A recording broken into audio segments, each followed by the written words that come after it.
Hi hello ನಮಸ್ಕಾರ ವೀಕ್ಷಕರೇ, ತಮ್ಮೆಲ್ಲರಿಗೂ ಮತ್ತೊಂದು ವಿಡಿಯೋಗೆ ಸ್ವಾಗತ. ಕಳೆದ ವಿಡಿಯೋದಲ್ಲಿ ನಿಮಗೆ ರಿವರ್ ಇಂಡಿಯನ್ನ ಶೋರೂಮಲ್ಲೇ ರಿವ್ಯೂ ಮಾಡಿದ್ದು, ಏನೆಲ್ಲ ಫೀಚರ್ಸ್ ಇದೆ ಮತ್ತು ಪ್ರೈಸ್ ಎಷ್ಟಾಗುತ್ತೆ, ಸರ್ವಿಸ್ ಹೇಗೆ, ಇನ್ನೆಲ್ಲ ವಿಷಯಗಳನ್ನು ತಿಳಿಸ್ಕೊಟ್ಟಿದ್ದು. ಇವತ್ತು ಈ ಗಾಡಿನ ಹೊರಗಡೆ ತೊಗೊಂಡೋಗಿ ಟೆಸ್ಟ್ ಡ್ರೈವ್ ಮಾಡಿ ಟಾಪ್ ಸ್ಪೀಡ್ ಎಷ್ಟು ಹೋಗುತ್ತೆ ಮತ್ತು ಹಿಲ್ ಕಂಟ್ರೋಲ್ ಹೇಗೆ ವರ್ಕ್ ಆಗುತ್ತೆ ಮತ್ತು ಈ ಗಾಡಿ ಏನೆಲ್ಲ ಫೀಚರ್ಸ್ ಇದೆ ಅನ್ನೋದನ್ನ ಟೆಸ್ಟ್ ಡ್ರೈವ್ ಮಾಡಿ ನಿಮಗೆ ತಿಳಿಸ್ಕೊಡ್ತೀವಿ. ಕಡೆ ತನಕ ಈ ವಿಡಿಯೋನ ಎಲ್ಲೂ ಸ್ಕಿಪ್ ಮಾಡ್ದಲೇ ನೋಡಿ ವೀಕ್ಷಕರೇ.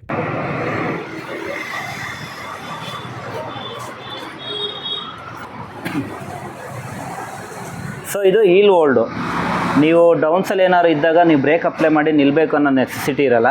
ನಿಮಗೆ ಡೌನಲ್ಲಿ ಆಟೋಮೆಟಿಕ್ ಲೆಫ್ಟ್ ಸೈಡ್ ಬ್ರೇಕ್ನ ನೀವು ಫೋರ್ಸಾಗಿ ಹಿಡಿದು ರೈಟ್ ಸೈಡ್ ಬ್ರೇಕ್ ಬಿಟ್ಟರೆ ನಿಮಗೆ ಹೀಲ್ ಹೋಲ್ಡ್ ಆಕ್ಟಿವೇಟ್ ಆಗುತ್ತೆ. ನೀವು ಥ್ರೋಟಲ್ ಮೂವ್ ಮಾಡಿದ್ರೆ ಮಾತ್ರ ಮುಂದೆ ಮೂವ್ಮೆಂಟ್ ಆಗುತ್ತೆ, ಡಿಆಕ್ಟಿವೇಟ್ ಆಗುತ್ತೆ. ಬ್ರೇಕ್ನ ಫೋರ್ಸ್ಫುಲಿ ಹಿಡಿದು ಇಟ್ಕೊಂಡ್ರೆ ನಿಮಗೆ ಹೀಲ್ ಹೋಲ್ಡ್ ಆಟೋ ಆಕ್ಟಿವೇಟ್ ಆಗುತ್ತೆ. ಇದು ಡೌನಲ್ಲಿ ನೋಡ್ಬೋದು ನೀವು. ಅದೇ ಥರ ಅಪ್ಪಲ್ಲಿ ನೋಡೋದಾದರೆ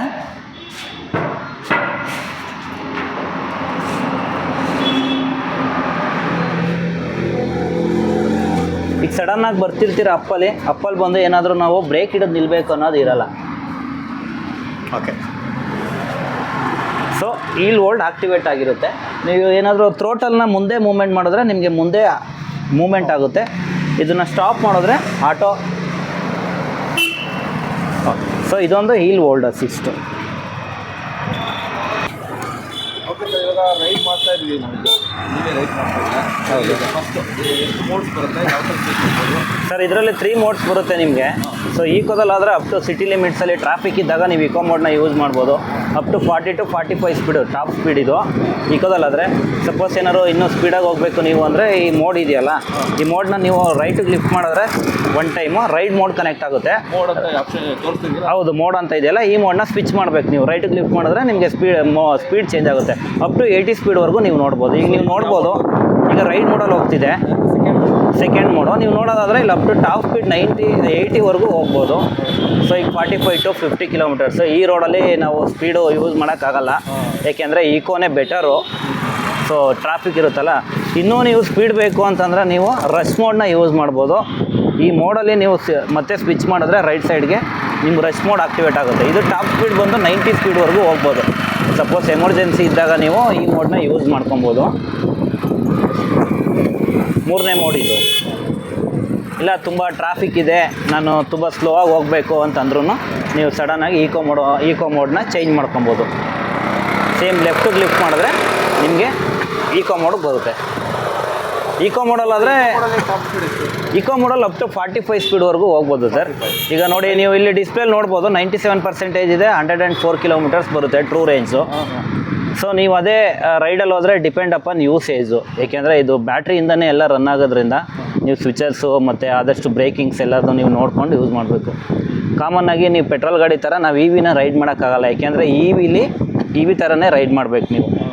ಪೆಟ್ರೋಲ್ ಆದರೆ ಥ್ರೋಟಲ್ನ ರೈಸ್ ಮಾಡ್ತಿರ್ತೀವಿ, ಸೊ ಅದರಲ್ಲಿ ಕನ್ಸಂಪ್ಷನ್ ಗೊತ್ತಾಗಲ್ಲ ನಮಗೆ. ಈಗ ರೈಡ್ ಮೋಡಲ್ಲಿ ಎಷ್ಟು ಟಾಪ್ ಸ್ಪೀಡು? ರೈಡ್ ಮೋಡಲ್ಲಿ ಅಪ್ ಟು 80 ಸ್ಪೀಡ್ವರೆಗೂ ನೀವು ಹೋಗ್ಬೋದು ಸರ್. ಈಗ ನೋಡಿ, ಸಡನ್ನಾಗಿ ಹೋಗ್ತಿರ್ತೀರಾ, ತುಂಬ ಸ್ಪೀಡ್ ಮಾಡ್ಕೊಬೇಕು ಅಂತಂದರೆ ನೀವು ರೈಡ್ ಮೋಡ್ಗೆ ಹಾಕ್ಕೊಂಡು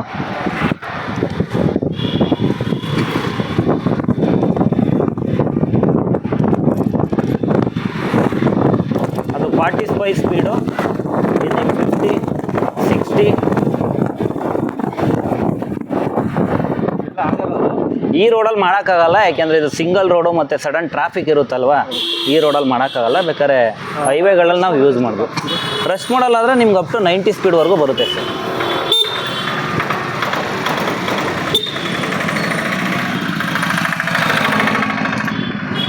ನೋಡಿ, ನಾವೀಗ ಇರೋದು ಡಬಲ್ ರೈಡಲ್ಲಿ ಈಕೋದಲ್ಲಿ ಮೂವ್ಮೆಂಟ್ ಆಗ್ತಿದೆ ವೆಹಿಕಲ್ಲು. ಕೆಲವು ಕಸ್ಟಮರ್ಸು ಇಲ್ಲ ನಂಗೆ ಸಿಂಗಲ್ ರೈಡು ಈಕೋ ಅಂತ ಹೇಳ್ತಾರೆ, ಅಂಥವ್ರಿಗೆ ಯೂಸ್ ಆಗುತ್ತೆ ನೋಡಿ ಡಬಲ್ ರೈಡಲ್ಲೂ. ಇವಾಗ ನಾವೇನು ಮ್ಯಾಜಿಕ್ ಅಂತೂ ಮಾಡ್ತಿಲ್ಲ ಇದರಲ್ಲಿ. ಅಪ್ ಟು ಡಬಲ್ ರೈಡ್ ಆರಾಮಾಗಿ ಹೋಗ್ತಿದೆ ಸಿಟಿ ಲಿಮಿಟ್ಸಲ್ಲಿ. ನಿಮ್ಗೆ ತುಂಬ ಅಪ್ ಇದ್ದಾಗ ನೀವು ಮೋಡ್ನ ಚೇಂಜ್ ಮಾಡಿಕೊಂಡ್ರೆ ಈಸಿಯಾಗಿ ಹೋಗುತ್ತೆ ವೆಹಿಕಲ್. ನೋಡಿ, ಇದು ಈಕೋ ಮೋಡು. ನಿಮಗೆ ಸ್ಪೀಡ್ ಬಂದು ಫುಲ್ಲು ನೀವು ಥ್ರೋಟಲ್ ಫುಲ್ಲಿ ಕೊಟ್ಟರೆ ಅಪ್ ಟು 45ವರೆಗೂ ಹೋಗುತ್ತೆ. ಮ್ಯಾಕ್ಸಿಮಮ್ 40, ಮಿನಿಮಮ್ 40-45ವರೆಗೂ ನೀವು ಯೂಸ್ ಮಾಡ್ಬೋದು.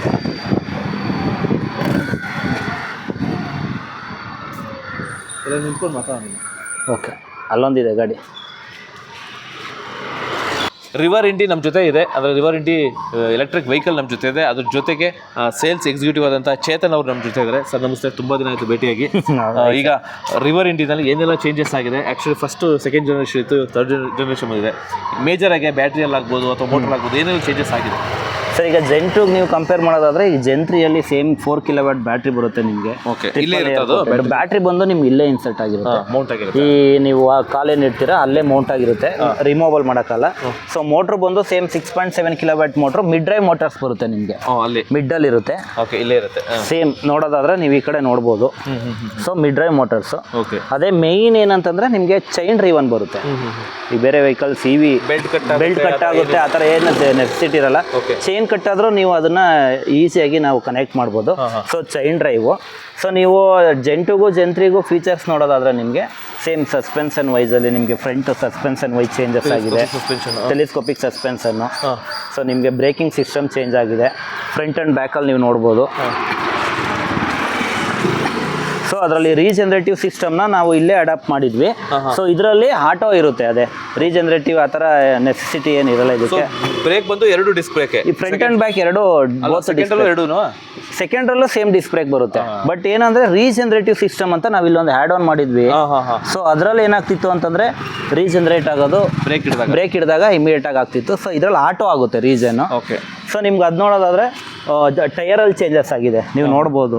ಜೆನ್2 ಅಲ್ಲಿ ಇರೋದಕ್ಕೂ ಟೈರ್ ಬಿಡ್ತು, ಜೆನ್3 ಅಲ್ಲಿ ಇರೋ ಟೈರ್ ಬಿಡ್ತು ನಿಮಗೆ ಚೇಂಜಸ್ ಆಗಿದೆ. ವಿಡ್ತ್ ಚೇಂಜಸ್ ಆಗಿದೆ. ನಿಮ್ಮ ಸೈಜ್ ಮಾತ್ರ ಸೇಮ್ ಇದೆ, 14 ಇಂಚಸ್ ಎರಡರಲ್ಲೂ. ಈ ವಿಡ್ತ್ ಮಾತ್ರ ಚೇಂಜಸ್ ಆಗಿದೆ. ಹೌದು, ಏಕೆಂದರೆ ಈಗ ಸಡನ್ ಆಗಿ ಬ್ರೇಕ್ ಹಿಡಿದಾಗ ನಿಮಗೆ ಇಮಿಡಿಯೇಟ್ ರಿಫ್ಲೆಕ್ಟ್ ಆಗಬೇಕಲ್ಲ. ಸೊ ಅದರಿಂದ ಸೈಜ್ ಬಂದು 14 ಇಂಚಸ್ ಸೈಜಸ್ ಇದೆ ಸರ್. ಮತ್ತು ನಿಮಗೆ ವೆಹಿಕಲ್ ವೆಯ್ಟ್ ನೋಡೋದಾದ್ರೆ ನಿಮಗೆ ಸೊ ಜೆನ್2ಗೂ ಜೆನ್3ಗೂ ರೆಡ್ಯೂಸ್ ಆಗಿದೆ. 7 kg ನಿಮಗೆ ರೆಡ್ಯೂಸ್ ಆಗಿದೆ. ಅದು 141 kg. ಸೊ ಇದು 131 kg. ಈ ಕೆಲವು ಕಸ್ಟಮರ್ಸ್ ಏನಿತ್ತು ಫೀಡ್ಬ್ಯಾಕ್ ಅಂದರೆ ನಿಮ್ಮ ಗಾಡಿ ತುಂಬ ವೆಯ್ಟ್ ಇದೆ ಅಂತ ಹೇಳೋರಿಗೆ ಅದು ರೆಡ್ಯೂಸ್ ಮಾಡಿ ಇವಾಗ ವೆಯ್ಟ್ಲೆಸ್ ಇದೆ, ಆರಾಮಾಗಿ ರಿಡ್ಯೂಸ್ ಮಾಡಿದ್ರೆ ಅಂದರೆ ಮೈಲೇಜ್ ಜಾಸ್ತಿ ಆಗಿರ್ಬೋದು. ರೆಡ್ಯೂಸ್ ಅಂದರೆ ಒಂದು 5ರಿಂದ 10 ಜಾಸ್ತಿ ಬರುತ್ತೆ ಮೈಲೇಜ್. ಯಾಕೆಂದರೆ ಡಿಪೆಂಡ್ ಅಪಾನ್ ಯೂಸೇಜ್ ಮೇಲೆ. ಅವ್ರೇನಾದರೂ EV ಕಸ್ಟಮರ್ಸ್ ಆಗಿದ್ರೆ ಅವ್ರಿಗೆ ಒಂದು ಹ್ಯಾಂಡ್ಲಿಂಗ್ ಗೊತ್ತಿದ್ರೆ ಅದರಲ್ಲಿ ಯೂಸ್ ಮಾಡ್ಬೋದು. ಈಗ ಪೆಟ್ರೋಲಿಂದ ಕನ್ವರ್ಟ್ ಆಗ್ತಾರೆ ಅಂತಂದರೆ ಅವ್ರಿಗೆ EVಗೆ ಅಡ್ಜಸ್ಟ್ ಆಗಬೇಕು. ಸೊ ಅವಾಗ ನಿಮಗೆ ಸ್ಟಾರ್ಟಿಂಗಲ್ಲಿ ಪ್ರಾಪರ್ ಮೈಲೇಜ್ ಬರಲ್ಲ. ಅವ್ರು ಯಾವ್ದಾದ್ರು ಪ್ರೀವಿಯಸ್ ಯಾವ್ದಾದ್ರು ರನ್ ಮಾಡಿದರೆ ಅವ್ರು ಪರ್ಫೆಕ್ಟಾಗಿ ಅಡ್ಜಸ್ಟ್ ಆಗುತ್ತೆ ಇದು. ಆಮೇಲೆ ಬ್ಯಾಟ್ರಿ ಬಂದು 4.5 ಕಿಲೋವ್ಯಾಟ್ ಹೇಳಿದ್ರಿ. ಇಲ್ಲ, 4 kilowatt battery. 4 kilowatt battery. So ಒಂದು ಸಲ ಚಾರ್ಜ್ ಮಾಡಿದ್ರೆ ಎಷ್ಟು ಬರುತ್ತೆ ಸರ್? ನಿಮಗೆ ಟ್ರೂ ರೇಂಜ್ ಹೇಳೋದಾದ್ರೆ ಒಂದ್ಸಲ ಚಾರ್ಜ್ ಮಾಡಿದ್ರೆ ನಿಮಗೆ ಈಕೋದಲ್ಲಿ ನೋಡೋದಾದ್ರೆ 115 ಬರುತ್ತೆ. ಓಕೆ, 115 120 ಬರುತ್ತೆ ಈಕೋ, ಅಪ್ ಟು 45 ಸ್ಪೀಡಲ್ಲಿ. ಈಗ ರೈಡ್ ಮಾಡಲ್ ಇದೆ ನಿಮಗೆ ಇದು ಈಕೋ ಮಾಡಲ್ ಇದೆ. ಎಕೋದಲ್ಲಾದರೆ 96ಗೆ ನೀವು ಇಲ್ಲಿ ನೋಡ್ಬೋದು 103 ಕಿಲೋಮೀಟರ್ ತೋರಿಸ್ತಿದೆ. ಸೊ ಅದೇ ಥರ ನಿಮಗೆ ರೈಡಲ್ಲಿ ನೋಡೋದಾದ್ರೆ 96ಗೆ 95. ನೀವು ತುಂಬ ಡೌನ್ಸಲ್ಲಿ ಏನಾದರೂ ಜಾಸ್ತಿ ಯೂಸ್ ಮಾಡ್ತಾ ಆಟೋ ರೀಸನ್ ಆಗಿ ನಿಮಗೆ ಇದು ಒಂದು 5ರಿಂದ 6 ಕಿಲೋಮೀಟರ್ ಜಾಸ್ತಿ ಹೋಗ್ಬೋದು. ಎಮರ್ಜೆನ್ಸಿ ಇದ್ದಾಗ ನೀವು ಇದನ್ನು ಸ್ವಿಚ್ ಮಾಡಿದ್ರೆ ರಶ್ ಮೋಡ್ಗೆ ಹೋಗ್ಬೋದು. ರಶ್ ಮೋಡ್ ತುಂಬ ಎಮರ್ಜೆನ್ಸಿ ಇದೆ, ನಾನು ಸ್ಪೀಡಾಗಿ ಹೋಗಬೇಕು ಸಿಂಗಲ್ ರೋಡಲ್ಲಿ ಅಂದಾಗ ನೀವು ಇದನ್ನು ಯೂಸ್ ಮಾಡ್ಬೋದು. ಯೂಶಲಿ ಎಕೋ ಸಾಕು. ಈಗ ನಾವೇ ನೋಡಿದ್ವಿ, ಡಬಲ್ ರೈಡ್ ಬಂದ್ವಿ ಈಸಿಯಾಗಿ ಸಿಟಿ ಲಿಮಿಟ್ಸಲ್ಲಿ, ಅದು ಎಕೋ ಸಾಕು. ಇನ್ ಕೇಸ್ ಏನಾದರೂ ಚಾರ್ಜರ್ ಯೂಸ್ ಮಾಡ್ತೀನಿ ಅಂದ್ರೂ ನಿಮ್ಗೆ ಇಲ್ಲೇ ಹ್ಯಾಂಡಲ್ ಬರತ್ರ ನಾವು ಚಾರ್ಜರ್ ಕೊಟ್ಟಿರ್ತೀವಿ. ಸೊ ಮೊಬೈಲ್ ಮೌಂಟ್ ನೀವೇನಾದರೂ ಬೈ ಮಾಡಿದ್ರೆ ಇಲ್ಲಿಂದ ಚಾರ್ಜರ್ ಕನೆಕ್ಟಿವಿಟಿ ಮಾಡ್ಕೊಬೋದು ಮೊಬೈಲ್ಗೆ, ಎಮರ್ಜೆನ್ಸಿ ಪರ್ಪಸ್. C2C ಇದು ಅಪ್ಗ್ರೇಡ್ ಆಗಿದೆ. ಅದೇ ನಿಮಗೆ 2 ಅಲ್ಲಿ ನೋಡೋದಾದ್ರೆ USB ಸಾಕೆಟ್ ಬರುತ್ತೆ, 3 ಅಲ್ಲಿ ನೋಡೋದಾದ್ರೆ ನಿಮಗೆ C ಟೈಪ್ಸ್ ಬರುತ್ತೆ. ಯಾಕೆಂದ್ರೆ ಯೂಸಲಿ ಮೊಬೈಲ್ ಎಲ್ಲ C ಟೈಪ್ ಇರೋದಲ್ವ, ಅದರಿಂದ ಎಲ್ಲ ಅಪ್ಡೇಟ್ ಆಗ್ಬಿಟ್ಟಿದೀವಿ ಅದರಿಂದ. ಆಮೇಲೆ ಇದು ಡಿಕ್ಕಿ ಸ್ಪೇಸ್ ನೋಡೋದಾದ್ರೆ ನಿಮಗೆ ಇದು ಸ್ಮಾಲ್ ಬೂಟ್ ಸ್ಪೇಸ್ ಇದು. ಸೊ ಇದು ಬಂದು ಗೂಡ್ ಸ್ಪೇಸ್ ಇದೆ. ಬೂಟ್ ಸ್ಪೇಸ್ ನಿಮ್ಗೆ ಅಪ್ ಟು ಸೇಮ್ 12 ಲೀಟರ್ಸ್ ಬರುತ್ತೆ. ಜೆನ್2 ಜೆನ್3 ಅಲ್ಲಿ ಏನು ಚೇಂಜಸ್ ಇಲ್ಲ. ಸೊ ಇದ್ರಲ್ಲಿ ಏನಂದ್ರೆ ಇದು ಆಪ್ಷನಲ್ ಇದೆ USB ಸಾಕೆಟ್ಸ್. ಜೆನ್2 ಅಲ್ಲಿ ಆದ್ರೆ ಡಿಫಾಲ್ಟ್ ಬರುತ್ತೆ ನಿಮಗೆ. ಸೊ ಇದರಲ್ಲಿ ನಿಮಗೆ ಬೇಕು ಅಂದ್ರೆ ಹಾಕೊಬಹುದು, ಬೇಡ ಅಂದ್ರೆ ಇಲ್ಲ. ಎಮರ್ಜೆನ್ಸಿ ಕೆಲವು ಕಸ್ಟಮರ್ ಯೂಸ್ ಆಗಲ್ಲ, ಕೆಲವು ಕಸ್ಟಮರ್ ಯೂಸ್ ಆಗುತ್ತೆ. ಆ ಬೇಸ್ ಮೇಲೆ ಇನ್ನು ಚಾರ್ಜಿಂಗ್ ಹಾಕೋ ನಾಬ್ ಎಲ್ಲ ಸೇಮ್ ಬರುತ್ತೆ, ಆಸ್ ಇಟ್ ಈಸ್ ಸೇಮ್. 2 ಮತ್ತೆ 3 ಅಲ್ಲೆಲ್ಲ ಬ್ಯಾಕ್ ಸೈಡ್ ಅಲ್ಲಿ ಲೆಫ್ಟ್ ಸೈಡ್ ಅಲ್ಲಿ ಬರುತ್ತೆ ನಿಮಗೆ ಚಾರ್ಜಿಂಗ್ ಹಾಕೋದು ಪಾಯಿಂಟ್ ಎಲ್ಲ. ಮತ್ತೆ ಇದೇನಂದ್ರೆ ಮೊಬೈಲ್ ಇಟ್ಕೊಬಹುದು. ಇದಕ್ಕೆ ಆರ್ಗನೈಸರ್ ಬರುತ್ತೆ. ಆರ್ಗನೈಸರ್ ಯೂಸ್ ಮಾಡಿದ್ರೆ ವಾಟರ್ ಬಾಟಲ್ಸು, ವಾಲೆಟ್ಸು ಮತ್ತೆ ಸ್ಪೆಕ್ಸು ಆ ಥರ ಏನಾದ್ರು ಡಾಕ್ಯುಮೆಂಟ್ಸ್ ಇದ್ರೆ ಈಸಿಯಾಗಿ ಕ್ಯಾರಿ ಮಾಡ್ಬೋದು. ಸ್ಕ್ರಾಚಸ್ ಏನು ಆಗಲ್ಲ ಅದಕ್ಕೆ. ಈಗ ಇದು boot space, back side dickey space. So ನೀವು ಡಿಕ್ಕಿ ಸ್ಪೇಸ್ ನೋಡೋದಾದ್ರೆ ಅಪ್ ಟು 43 ಲೀಟರ್ಸ್ವರೆಗೂ storage capacity. So with boot lamp ಬರುತ್ತೆ ನಿಮಗೆ. ಫುಲ್ಲು ಇದೆ. ನೈಟ್ ರೈಡಲ್ಲಿ ನೀವೇನಾದರೂ ಎಮರ್ಜೆನ್ಸಿ ಏನಾದರೂ ಸ್ಟಾಕ್ ಮಾಡಿರ್ತೀರ ತಗೋಬೇಕು ಅಂದರೆ ಪವರ್ ಇಲ್ಲ ಅನ್ನೋದು ನೆಸಿಟಿ ಇರಲ್ಲ, ಇಲ್ಲೇ ಕೊಟ್ಟಿರ್ತೀವಿ. ಸೊ ನಿಮಗೆ ನೋಡೋದಾದರೆ ಅಪ್ ಟು 43 ಲೀಟರ್ಸ್ವರೆಗೂ ಸ್ಟೋರೇಜ್ ಕೆಪಾಸಿಟಿ. ತುಂಬ ಒಂದು ಫುಲ್ ಆ್ಯಂಡ್ ಒಂದು ಹಾಫ್ ಹೆಲ್ಮೆಟ್ ಆರಾಮಾಗಿ ಇಡ್ಬೋದು. ಯಾಕಂದರೆ ನಾವು ಹೈಯೆಸ್ಟು ಒಂದು ಯಾವುದೋ ವೆಹಿಕಲಲ್ಲಿ ನೋಡಿದ್ವಿ, ಹೈಯೆಸ್ಟು ಬೂಟ್ ಸ್ಪೇಸ್ ಇತ್ತು, ಬಟ್ ಅದನ್ನು ಮೀರಿದಷ್ಟು ಬೂಟ್ ಸ್ಪೇಸ್ ಇದರಲ್ಲಿ ಸಿಗ್ತಾ ಇದೆ ನೋಡಿ. ಸಕ್ಕತ್ತಿದೆ. ಇರೋ ಇವಿ ಸಿಗ್ಮೆಂಟಲ್ಲಿ ನಮ್ಮ ರಿವರ್ ಇಂಡಿನೇ ಹೈಯೆಸ್ಟ್ ಸ್ಟೋರೇಜ್ ಕೆಪಾಸಿಟಿ ಹೊಂದಿರೋದು, 55 ಲೀಟರ್ಸ್ ಸ್ಟೋರೇಜ್ ಕೆಪಾಸಿಟಿ. ಸೊ ಇದು ನೋಡೋದಾದ್ರೆ ನಿಮಗೆ ಚಾರ್ಜರ್ ಸರ್ ಇದು. ಸೊ ಇದು ಬಂದು ನಿಮಗೆ Gen 3 ಚಾರ್ಜರ್, ಇದು Gen 2ದು ಬೇರೆ ಇದೆ. ಸೊ ಇದು ನೀವು 15 ಆಮ್ ಸಾಕೆಟು, ಇದು ಬಂದು ವೆಹಿಕಲ್ಗೆ ಇನ್ಸರ್ಟ್ ಮಾಡೋದು. ಸೊ ನಿಮ್ಗೆ ಏನಾಗುತ್ತೆ, ಯೂಶಲಿ 5 ಅವರ್ಸು ಇದು ನಿಮಗೆ 5 ಅವರ್ಸಲ್ಲಿ ಫುಲ್ ಚಾರ್ಜಿಂಗ್ ಆಗುತ್ತೆ. ಇದು ಹೀಟ್ ಆದರೆ ಫ್ಯಾನ್ ರನ್ ಆದಾಗ ನಿಮಗೆ ಆಟೋಮೆಟಿಕ್ ಕೂಲ್ ಆಗುತ್ತೆ. ಸೊ ಆ ಬೇಸ್ ಮೇಲೆ ಇದನ್ನ ಫ್ಯಾನು ಸಮೇತ ಕೊಟ್ಟಿರೋದು ನಿಮಗೆ. ಅಂದ್ರೆ ಚಾರ್ಜರ್ ನಾವು ಎಲ್ಲಿ ಬೇಕಾದ್ರೂ ಕ್ಯಾರಿ ಮಾಡ್ಬೋದು, ಪೋರ್ಟಬಲ್. ಮತ್ತೆ ಇನ್ನೊಂದು ಏನಂದ್ರೆ ಇದ್ರ ಪ್ಲಸ್ ಪಾಯಿಂಟ್, ನೀವು ಓವರ್ ನೈಟ್ ಚಾರ್ಜ್ ಹಾಕಿಟ್ರು ಆಟೋ ಕಟ್ ಆಫ್ ಆಗುತ್ತೆ. ಮತ್ತೆ ನೀವು ಎಷ್ಟು ಬೇಕಷ್ಟು ಚಾರ್ಜ್ ಅಲ್ಲಿ ನೀವು ಮಾಡ್ಕೊಬೋದು. ಆಮೇಲೆ ಇದರಲ್ಲಿ ಇದೊಂದು ಚೆನ್ನಾಗಿದೆ ಸರ್. ಇದು ಆಕ್ಚುಲಿ ಏನಕ್ಕೆ ಅಂತ ಕೊಟ್ಟಿರೋದು ಇದು? ಸರ್ ಇದು ಬಂದು 2-in-1 ಪರ್ಪಸ್ ಅಂತ ಹೇಳ್ತೀವಿ. ಈಗ ಎಲ್ಲ ಕಸ್ಟಮರ್ಸ್ ಒಂದೇ ಥರ ಯೂಸ್ ಮಾಡಲ್ಲ. ಕೆಲವರು ಇದರಲ್ಲಿ ಪೋರ್ಟರು ಮಾಡೋರು ಇರ್ತಾರೆ, ಕೆಲವರು ಆಫೀಸ್ ಯೂಸ್ಗೂ ಇರ್ತಾರೆ, ಕೆಲವರು ಪರ್ಸ್ನಲ್ ಯೂಸ್ಗೂ ಇರ್ತಾರೆ. ಸೊ ಎಲ್ಲರಿಗೂ ಒಂದೇ ಆಗಲಿ ಅಂದರೆ ನೀವು ಇದು ನೋಡೋದಾದ್ರೆ 2 ಟೈಪ್ಸ್ ಯೂಸ್ ಮಾಡ್ಬೋದು. ಇನ್ ಕೇಸ್ ಏನಾದರೂ ವೆಹಿಕಲ್ ಸ್ಕಿಡ್ ಆಗಿಬಿದ್ರೂ ನಿಮಗೆ ಬಾಡಿ ಡ್ಯಾಮೇಜ್ ಆಗಬಾರ್ದು. ಹೌದು, ಇದು ಈ ಪಾರ್ಟ್ ಮಾತ್ರ ಇಂಪ್ಯಾಕ್ಟ್ ಆಗುತ್ತೆ. ನೀವು ಇದಕ್ಕೆ ಪೇಂಟ್ ಮಾಡ್ಕೊಬೋದು, ಬೇಡ ಅಂದರೆ ರೀಪ್ಲೇಸ್ ಮಾಡೋದು, ಇದಕ್ಕೇನು ಪ್ರಾಬ್ಲಮ್ ಆಗಲ್ಲ ನಿಮಗೆ. ಸೊ ಅದು ಅಷ್ಟೇ. ಫ್ರಂಟಲ್ಲೂ ನೋಡೋದಾದ್ರೆ ನಿಮಗೆ ಸ್ಕಿಡ್ ಆದರೆ ಈ ಬಾಡಿಗೆ ಇಂಪ್ಯಾಕ್ಟ್ ಆಗಬಾರ್ದು ಅಂತ ಇದನ್ನು ಗ್ರಾಬ್ ರೈಲ್ ಅಂತ ಹೇಳ್ತೀವಿ, ಇದನ್ನು ಫ್ರಂಟು. ಸೊ ಇದು ಗ್ರಾಬ್ ರೈಲು, ಇದು ಟಾಪ್ ಸ್ಟೇ ಅಂತ ಹೇಳ್ತೀವಿ. ಬಟ್ ಬಾಕ್ಸಸ್ ಬರುತ್ತೆ, ಆ್ಯಡ್ ಆನ್ ಬಾಕ್ಸಸ್ನು ಹಾಕೊಂಡು ಹೋಗ್ಬೋದು.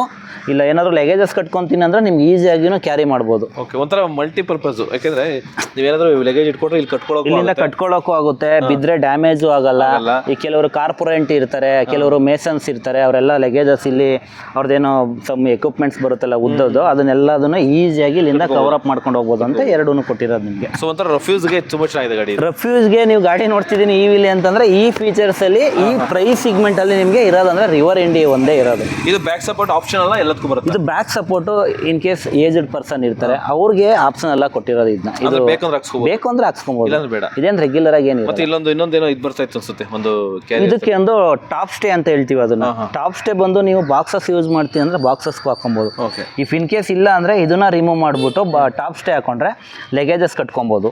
ಬಾಕ್ಸಸ್ ದೊಡ್ಡ ಬಾಕ್ಸಸ್ ಏನಾದ್ರು ಕಮರ್ಷಿಯಲ್ ಪರ್ಪಸ್ ಯೂಸ್ ಮಾಡ್ತೀನಿ ಅಂದ್ರೆ ನೀವು ಯೂಸ್ ಮಾಡ್ಬೋದು. ಸೊ ಮೇನ್ ಹೇಳ್ಬೇಕು ಅಂತಂದ್ರೆ ಈ ಗಾಡಿ ಯುಟಿಲಿಟಿಗೆ ನೀವು ಯಾವ ತರ ಯೂಸ್ ಮಾಡ್ಕೊಂತೀರಾ ಆ ತರ ಇದು ರಿವರ್ ಇಂಡಿ. ಓಕೆ ಸರ್, ಇವಾಗ ಇಲ್ಲೇನೋ ಸಿಂಬಲ್ ನೋಡಿದೆ, ರೆಡ್ ಡಾಟ್ ವಿನ್ನರ್ ಅಂತ, ಏನಿದು ಸರ್? 2000 ನಮ್ದು ಬಂದು 2021 R&D ಆಗಿರೋದು. ಪ್ರಾಪರ್ ಸೇಲ್ ಬಂದು 23 ಇಂದ ಕಮೆನ್ಸ್ ಆಗಿ 25 ಅಲ್ಲಿ ನಮಗೆ SUV ಸ್ಕೂಟರ್ಸ್ ಅಲ್ಲಿ ರೆಡ್ ಡಾಟ್ ವಿನ್ನರ್ ಅವಾರ್ಡ್ ಬಂದಿದೆ ಸರ್. ರಿವರ್ಗೆ ಫಸ್ಟ್ ಪ್ಲೇಸ್. SUV ಸೆಗ್ಮೆಂಟ್ ಅಲ್ಲಿ ಈ ಸಿಗ್ಮೆಂಟ್ ಚೆನ್ನಾಗಿದೆ ಪ್ರಾಡಕ್ಟ್ ಅಲ್ಲಿ ಅನ್ನೋದಕ್ಕೆ ರೆಡ್ ಡಾಟ್ ವಿನ್ನರ್ ಅನೌನ್ಸ್ ಆಗಿರೋದು ಓವರಾಲ್ ಇವಿಗಳಲ್ಲಿ. ಓಕೆ, ಅದು ಬಿಟ್ಟರೆ ಯೂನಿಕ್ ಫೀಚರ್ ಏನಿದೆ ಸರ್ ಸೆಕೆಂಡ್ ಜನರೇಷನ್ಗೂ ಥರ್ಡ್ ಜನರೇಷನ್ಗೂ ಮೇಜರ್ ಡಿಫ್ರೆನ್ಸ್ ಅಂತ? ಮೇನ್ ನೀವು ನೋಡೋದಾದ್ರೆ ಡಿಸ್ಪ್ಲೇ ನೋಡೋದಾದ್ರೆ ಮೇನ್ ತುಂಬಾ ಚೇಂಜಸ್ ಆಗಿದೆ ಸರ್. ಯಾಕೆಂದ್ರೆ Gen 2 ಅಲ್ಲಿ ಎಲ್ಲ ನೀವೇ ಮ್ಯಾನ್ಯುವಲ್ ಮಾಡ್ಕೊಬೇಕು. ಸೊ ಇದರಲ್ಲಿ ಗೈಡ್ ಮಾಡುತ್ತೆ. ಲೈಕ್ ನೀವು ನೋಡೋದಾದ್ರೆ ನೋಡಿ, ಸ್ಟಾರ್ಟ್ ಮಾಡ್ಬೇಕಾದ್ರೆ ಇಲ್ಲಿ ಕೇಳ್ತಿದೆ ಬ್ರೇಕ್ ಪ್ಲೇಸ್ ಟು ಸ್ಟಾರ್ಟ್ ಮಾಡಿ ಅಂತ. ನಾವು ಈಸಿಯಾಗಿ ನೀವು ವೆಹಿಕಲ್ ನ ಸ್ಟಾರ್ಟ್ ಮಾಡ್ಬೋದು. ಈಗ ಸೈಡ್ ಸ್ಟ್ಯಾಂಡ್ ರಿಮೂವ್ ಆಗ್ಬೇಕಂದ್ರೆ ಇಲ್ಲಿ ಸೆನ್ಸರ್ ತೋರಿಸುತ್ತೆ. ಸೈಡ್ ಸ್ಟ್ಯಾಂಡ್ ರಿಮೂವ್ ಆಗಿ ನೀವು ಬಟನ್ ಟ್ಯಾಪ್ ಮಾಡಿದ್ರೆ ಇಲ್ಲಿ ಮೋಟಾರ್ ಆನ್ ಅಂತ ಸಿಂಬಲ್ಸ್ ಬರುತ್ತೆ. ಸೊ ಮೋಟಾರ್ ಆನ್ ಬಂದಾಗ ನಿಮ್ಗೆ ಇಲ್ಲಿ ನೀವು ಮೂವ್ ಮಾಡ್ಬೋದು. ಮತ್ತೆ ಆಫ್ ಮಾಡ್ತೀನಿ ಅಂದ್ರೂ ನಿಮ್ಗೆ ಇಲ್ಲಿ ತೋರಿಸುತ್ತೆ. ಹಾಗೆ ನೀವು ಸ್ಟಾರ್ಟ್ ಮಾಡೋದಕ್ಕೆಲ್ಲ ಅದೇ ಗೈಡ್ ಮಾಡುತ್ತೆ ನಿಮಗೆ. ಇದು ವೆಹಿಕಲ್ ಸಿಂಬಲ್ಲು, ಟೈಮಿಂಗ್ಸು, ಸ್ಪೀಡು, ಇದು ಬ್ಯಾಟ್ರಿ ಪರ್ಸೆಂಟೇಜು, ಸ್ಪೀಡು, ಓವರಾಲ್ ಎಷ್ಟು ಕಿಲೋಮೀಟರ್ ರನ್ ಆಗಿದೆ. ಮತ್ತು ಇದರಲ್ಲಿ ಇನ್ನೊಂದು ಆ್ಯಡ್ ಆನ್ ಫೀಚರ್ಸ್ ಏನಂದರೆ, ಕೆಲವು ಕಸ್ಟಮರ್ಸ್ಗೆ ಇನ್ನೂ ಕನ್ಫ್ಯೂಷನ್ ಇದೆ, ಸ್ಲೀಪ್ ಮೋಡ್ ಯಾವ ಥರ ಹಾಕ್ಬೇಕಂತ ಗೊತ್ತಿಲ್ಲ. ಲೈಕ್ ಯಾವ ಥರ ಅಂದರೆ ಕೆಲವರು ಒಂದು 15 ಡೇಸ್ 20 ಡೇಸ್ ಇರಲ್ಲ ಮನೇಲಿ, ಅವಾಗ ಬ್ಯಾಟ್ರಿ ಫುಲ್ ಚಾರ್ಜ್ ಇರುತ್ತೆ. ಸೊ ಇದು ಡಿಸ್ಚಾರ್ಜ್ ಆಗಬಾರ್ದು, ವೇಸ್ಟ್ ಆಗಬಾರ್ದು ಅಂದರೆ ನೀವು ಒಂದು ಮೆಥಡ್ ಯೂಸ್ ಮಾಡಬೇಕು. ತೋರಿಸ್ತೀನಿ ಬನ್ನಿ. ಸೊ ಇಲ್ಲಿ ಸೆಟ್ಟಿಂಗ್ ಸೆಲ್ ಅಂತ ಇದೆಯಲ್ಲ, ಇದು ಈ ಬಟನ್ನ ನೀವು 2 ಟೈಪ್ಸ್ ಪ್ರೆಸ್ ಮಾಡಿದ್ರೆ ಇಲ್ಲಿ ಟ್ರಿಪ್ 1 ಟ್ರಿಪ್ 2 ಅಂತ ತೋರಿಸುತ್ತೆ. ನೆಕ್ಸ್ಟ್ ಬಂದು ಸ್ಲೀಪ್ ಮೋಡ್ ಬರುತ್ತೆ. ಸ್ಲೀಪ್ ಮೋಡಲ್ಲಿ ನಿಮ್ಗೆ ಇದೇ ಗೈಡ್ ಮಾಡುತ್ತೆ. Hold set for 3 seconds to enable ಅಂತ. ಇದು ಆಕ್ಟಿವೇಟ್ ಮಾಡೋದಕ್ಕೆ 3 ಸೆಕೆಂಡ್ಸ್ ನಾವು ಹೋಲ್ಡ್ ಮಾಡಿ ಇಟ್ಕೊಬೇಕು.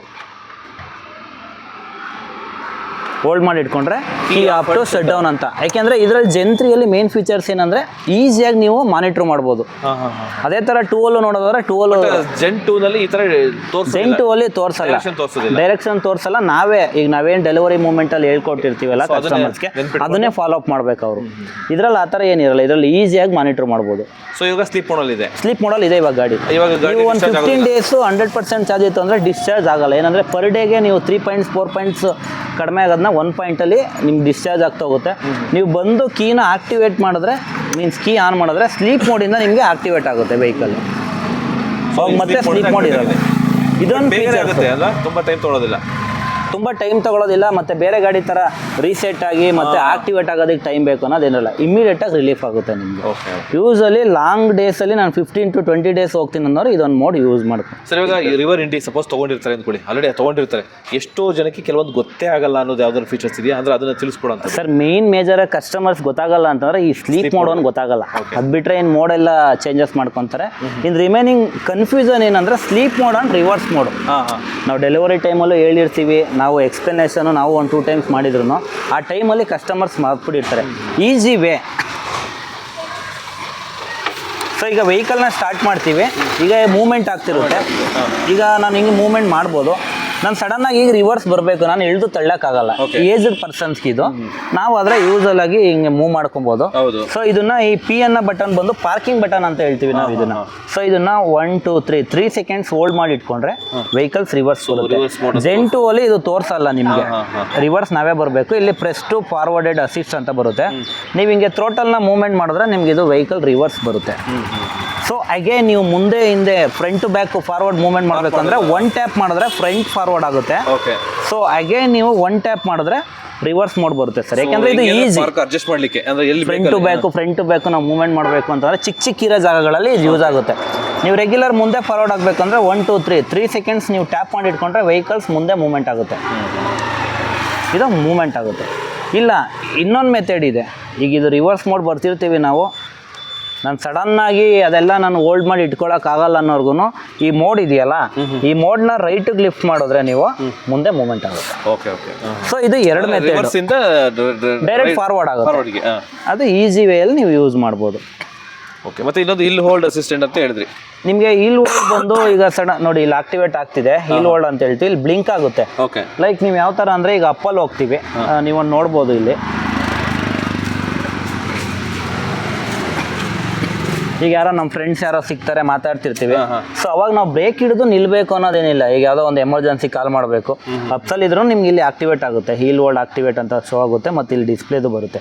ನೀವು ಇದನ್ನು ಡಿಆಕ್ಟಿವೇಟ್ ಮಾಡಬೇಕಂದ್ರೆ ಬ್ರೇಕ್ನ ನೀವು ಪ್ರೆಸ್ ಮಾಡಿದ್ರೆ ಇದು ಡಿಆಕ್ಟಿವೇಟ್ ಆಗುತ್ತೆ. ಸೊ ಇದು ಡೌನಲ್ಲಾದ್ರೂ ಯೂಸ್ ಮಾಡ್ಬೋದು, ನೀವು ಅಪ್ಪಲ್ಲಾದರೂ ಯೂಸ್ ಮಾಡ್ಬೋದು. ಇದೊಂದು ಫೀಚರ್ಸ್ ಚೆನ್ನಾಗಿದೆ. ಸೊ ಮೈನ್ ಏನಂದರೆ ಈ ಜೆನ್ 2 ಅಲ್ಲಿ ಜೆನ್ 3 ಅಲ್ಲಿ ನೋಡೋದಾದ್ರೆ ನಿಮಗೆ ಇಲ್ಲಿ ಹ್ಯಾಂಡಲ್ ಬಾರ್ಸ್ ಬರುತ್ತೆ. ಈ ಹ್ಯಾಂಡಲ್ಸ್ ಬಾರ್ ಇದೆಯಲ್ಲ, ಇದು ಆ್ಯಡ್ ಆನ್ ಬರುತ್ತೆ, ಕ್ರಿಪ್ಸ್. ಸೊ ಇದೊಂಥರ ನೋಡೋದಕ್ಕೆ ಲುಕ್ ವೈಸಲ್ಲಿ ನಿಮಗೆ ಮೋಟರ್ ಸೈಕಲ್ ಬರುತ್ತೆ. ಮತ್ತೆ ಬಿದ್ರೂ ಕೈಗೇಟಾಗೋದಿಲ್ಲ, ಸೇಫ್ಟಿ ಇರುತ್ತೆ. ಯಾಕೆಂದರೆ ನಾವು ಪೊಸಿಷನ್ ಹಿಂಗಿರುತ್ತೆ. ಸೊ ಇದು ಬಿದ್ರೂ ಇದಕ್ಕೆ ಡ್ಯಾಮೇಜ್ ಆಗುತ್ತೆ. ಮತ್ತು ಇದು ಫುಲ್ ಪಾರ್ಟ್ನ ನಾವು ಚೇಂಜ್ ಮಾಡಬೇಕು ಅನ್ನೋ ನೆಸಿಟಿ ಇರಲ್ಲ, ಬರೀ ಇದೊಂದು ಪಾರ್ಟ್ ಮಾತ್ರ ನಾವು ಚೇಂಜ್ ಮಾಡ್ಕೊಬೋದು. ಸೊ ಇದೊಂದು ದೊಡ್ಡದೋದ್ರೆ ಎಕ್ಸಿಲೇಟರ್ ಪಾರ್ಟ್ ಏನು ಚೇಂಜ್ ಮಾಡೋದು. ಇನ್ ಕೇಸ್ ನಾವು ಚೇಂಜ್ ಮಾಡಿಲ್ಲ ಅಂದ್ರೂ ನಾವು ಮೂವ್ ಮಾಡ್ಬೋದು, ಯಾಕೆಂದರೆ ಇದಕ್ಕೆ ಮಾತ್ರ ಇಂಪ್ಯಾಕ್ಟ್ ಆಗಿರುತ್ತೆ. ಮತ್ತು ಇಲ್ಲಿ ನೋಡೋದಾದ್ರೆ ನೀವು ಫ್ರಂಟಲ್ಲಿ ಒಂದು ಅಟ್ರಾಕ್ಟಿವ್ ರಿವರ್ ಅನ್ನೋದು ಲೋಗೋ ಇದೆ. ಇದು ಹೊಸದಾಗಿ ಬಂದಿರೋದು ಇದರಲ್ಲಿ ವಿತ್ ಮೋಲ್ಡೆಡ್. ಸೊ ಇದು ಬಂದು ಫುಲ್ಲಿ ಫೈಬರ್ ಇದೆ ಒಳಗಡೆ, ಅಂದರೆ ಸ್ಟ್ರಾಂಗ್ ಫೈಬರು. ಅದು ಬಿಟ್ಟರೆ ಇನ್ನು ನೋಡೋದಾದ್ರೆ ಇನ್ನು ಇಷ್ಟು ಫೀಚರ್ಸ್ ಇದೆ ಸರ್ ಜೆನ್ 3 ಅಲ್ಲಿ. ಸರ್ ಫೈನಲ್ ಆಗಿ ಇದು ಬೆಲೆ ಎಷ್ಟಾಗುತ್ತೆ ಸರ್? ಸರ್ ಇವಾಗಿರೋ ಪ್ರೈಸ್ ಬಂದು ಹೀಲ್ ಹೋಲ್ಡ್ ನೀವು ಹೋಗ್ತೀನಿ ಅಂದರೆ ಮಿನಿಮಮ್ ಯಾವುದೇ ಬೇರೆ ಬ್ರ್ಯಾಂಡ್ಗಾದರೆ 1,92,000 ಇಂದ 2 lakh ಒಳಗಡೆ ಇದೆ. ಸೊ ನಮ್ಮದು ಬಂದು ಚೀಪೆಸ್ಟ್ ಪ್ರೈಸು, ಇನ್ಕ್ಲೂಡಿಂಗ್ ನಿಮಗೆ 3 years ವಾರಂಟಿ, 30,000 kilometers ವಾರಂಟಿಗೆ. ಸೊ ನಿಮಗೆ 1,57,800 ಆಗುತ್ತೆ ಸರ್. ರೇಂಜ್ ಎಷ್ಟು ಬರುತ್ತೆ ಅಂದರೆ ಎಕೋದಲ್ಲಿ ಆದರೆ 110 120 depend upon customer usage. Riding position ಯಾವ ಥರ ಇರುತ್ತೆ ಆ ಬೇಸ್ ಮೇಲೆ. ಸೊ ಅಪ್ರಾಕ್ಸಿಮೇಟ್ಲಿ 110 to 20 ಆಗುತ್ತೆ. 110 to 20 ಅಂತೂ ಟ್ರೂ ರೇಂಜ್ ಅದು. ಸೊ ವಾರಂಟಿ, ಬ್ಯಾಟ್ರಿ ವಾರಂಟಿ ಮತ್ತು ಸರ್ ವಾರಂಟಿ ಮೋಟ್ರು ಕೊಡೋದಾದರೆ ನಮ್ಮದ್ರಲ್ಲಿ ಬಂದು ಬ್ಯಾಟ್ರಿ ಮತ್ತು ಮೋಟರು ನೀವು ಚಾರ್ಜಿಂಗ್ ತೋರಿಸಿದ್ನಲ್ಲ ಬಾಕ್ಸು, ಸೊ ಆ ಚಾರ್ಜಿಂಗು ಸೇರಿಸಿ ನಿಮಗೆ ಅಪ್ ಟು 3 years 30,000 kilometers ಬಂದು ಮ್ಯಾನುಫ್ಯಾಕ್ಚರಿಂಗ್ ವಾರಂಟಿ ಇರುತ್ತೆ. ಸೊ ಅದ್ರ ಮೇಲೆ ನೀವು ಆ್ಯಡ್ ಆನ್ ಮಾಡ್ಕೊತೀನಿ ಅಂದರೆ 4,999 ಪ್ಲಸ್ 18% GST ಆಡಿದ್ರೆ 5,899 ಪೇ ಮಾಡಿದ್ರೆ ಎಕ್ಸ್ಟ್ರಾ 2 ಇಯರ್ಸ್ ಕೊಡ್ತೀವಿ. ಅದರಲ್ಲಿ ನೀವು ಓವರಾಲ್ 5 ಇಯರ್ಸು 50,000 ಮಾಡ್ಕೊಬೋದು. ಇಲ್ಲ ಸರ್ ನನಗೆ ಲಾಂಗ್ ಟರ್ಮ್ ನೋಡ್ತೀನಿ ಅಂದರೆ 2 ಆಪ್ಷನ್ ಇದೆ ಇಲ್ಲಿ. ಕೆಲವರು 5 ಇಯರ್ಸ್ ತೊಗೊಬೋದು, ಕೆಲವರು 8 ಇಯರ್ಸ್ ತೊಗೊಬೋದು. 8 ಇಯರ್ಸ್ 80,000 ತೊಗೊತೀನಿ ಅಂದರೆ ನೀವು 9,911 rupees ಒಂದು ಪೇ ಮಾಡ್ಕೊಂಡ್ರೆ 10,000 ನಿಯರ್ ಬೈ. ಸೊ ನಿಮಗೆ ಅಪ್ ಟು 8 ಇಯರ್ಸ್ 80,000ವರೆಗೂ ನೀವು ಯೂಸ್ ಮಾಡ್ಬೋದು ಸರ್. ಬ್ಯಾಟ್ರಿ ಮತ್ತು ಮೋಟರ್ ಏನೇ ಪ್ರಾಬ್ಲಮ್ ಆದ್ರೂ 5 ಇಯರ್ಸ್ ಇರುತ್ತೆ. ಇನ್ನು remaining battery percentage up to 70% battery ಇರಬೇಕು ಅದಕ್ಕೆ ಕಾಸ್ಟ್. ಅಂದರೆ ಬ್ಯಾಟ್ರಿ ಹೆಲ್ತ್ ಬಂದು 70%ಗಿಂತ ಬಿಲೋ ಇರಬಾರ್ದು. ಓಕೆ. ಸೊ ಆ ಥರ ಇದ್ದಾಗ ನಿಮಗೆ ಈಸಿಯಾಗಿ ರಿಪ್ಲೇಸ್ಮೆಂಟ್ ಇರುತ್ತೆ. ಅದು ಬಂದು 3 ಇಯರ್ಸ್ ಮಾತ್ರ. ಕಸ್ಟಮರ್ಗೆ 2 ಆಪ್ಷನ್, ಅವ್ರು ಯಾವ್ದು ಬೇಕಾದ್ರೂ ತೊಗೊಬೋದು. ಬಟ್ ಏನಂದರೆ ಈ ಸಿಗ್ಮೆಂಟಲ್ಲಿ ಈ ಲೋ ಪ್ರೈಸಲ್ಲಿ ಹೋಗ್ತೀನಿ ಅಂದರೆ ರಿವರ್ ಇಂಡಿಗೆ ಹೋಗ್ಬೋದು ಸರ್. ಸೊ ಇದರಲ್ಲಿ ಬ್ಯಾಟ್ರಿ ವೇರಿ ಇರೋಂಥದ್ದು ರೇಂಜ್ ಮೋಡ್ಸ್ ವೇರಿಯಂಟ್ಸ್ ಬೇರೆ ಬರುತ್ತಾ? ಇಲ್ಲ sir, single variants 4 kilowatt battery, no changes, same to same lithium ion ಬ್ಯಾಟ್ರಿನೇ ಇದಿರೋದು. So second generation third generation difference ಅಂದರೆ ನಿಮಗೆ ಇದರಲ್ಲಿ ಮಾತ್ರ ಸೇಮ್ ಇದು ಸ್ಮಾರ್ಟ್ ಫೀಚರ್ಸ್ ಒಂದು ಆ್ಯಡ್ ಆನ್ ಆಗಿದೆ. ಮತ್ತು ಬಿಲ್ಡ್ ಕ್ವಾಲಿಟಿಲಿ ಕಂಪೇರ್ ಟು ಅದು ಚೇಂಜಸ್ ಆಗಿದೆ. ಸಮ್ ಎರರ್ಸ್ ಇರೋದೆಲ್ಲ ನಿಮ್ಗೆ ರೆಕ್ಟಿಫೈ ಆಗಿದೆ. ಸೇಮು, ಮೋಟ್ರು ಸೇಮು, ಎಲ್ಲ ಸೇಮ್. ಮತ್ತು ಲುಕ್ ವೈಸಲ್ಲಿ ಸ್ವಲ್ಪ 2ಗೂ 3ಗೂ ನೀವು ಕಂಪೇರ್ ಮಾಡ್ತೀವಿ ಅಂದರೆ ಚೇಂಜಸ್ ಆಗಿದೆ. Okay sir, thank you. ಆಮೇಲೆ ಅಡ್ರೆಸ್ ಹೇಳ್ಬಿಡಿ ಸರ್. ಸರ್ ನಮ್ಮದು ಬಂದು ಬ್ರಾಂಚ್ ಮೈನ್ ರಾಜಾಜಿನಗರಲ್ಲಿದೆ. ರಾಜಾಜಿನಗರ ಫಸ್ಟ್ ಮೈನ್ 4th ಬ್ಲಾಕಲ್ಲಿದೆ. ಸೊ ನಿಯರ್ ಬೈ ಈ ಕಡೆ. ಮತ್ತು ಯಲಹಂಕದಲ್ಲಿ ಒಂದಿದೆ, ಹೆಬ್ಬಾಳದಲ್ಲಿ ಒಂದಿದೆ ಸರ್. ಇನ್ನು ರೀಸೆಂಟಾಗಿ ತುಮಕೂರಲ್ಲಿ ಒಂದಾಗಿದೆ. ಮತ್ತು ಸರ್ವಿಸ್ ಸ್ಟೇಷನ್ ಬಂದು ನಮ್ಮದು ಪೀಣ್ಯದಲ್ಲಿ ಬರುತ್ತೆ. ಏಕೆಂದರೆ ನೆಲಮಂಗಲದಿಂದ ಬರೋವರೆಗೂ ಪೀಣ್ಯ ಹತ್ರ ಆಗುತ್ತೆ. ಈ ಕಡೆ ವಿಜಯನಗರ ಮತ್ತು ಈ ಸರೌಂಡಿಂಗ್ ಎಲ್ಲ ಕ್ಯಾಚಪ್ ಆಗಿ ಅಂತ SRS ಜಂಕ್ಷನ್ ಹತ್ರನೇ ಇದೆ ನಮ್ಮದು ಸರ್ವಿಸ್ ಸ್ಟೇಷನ್.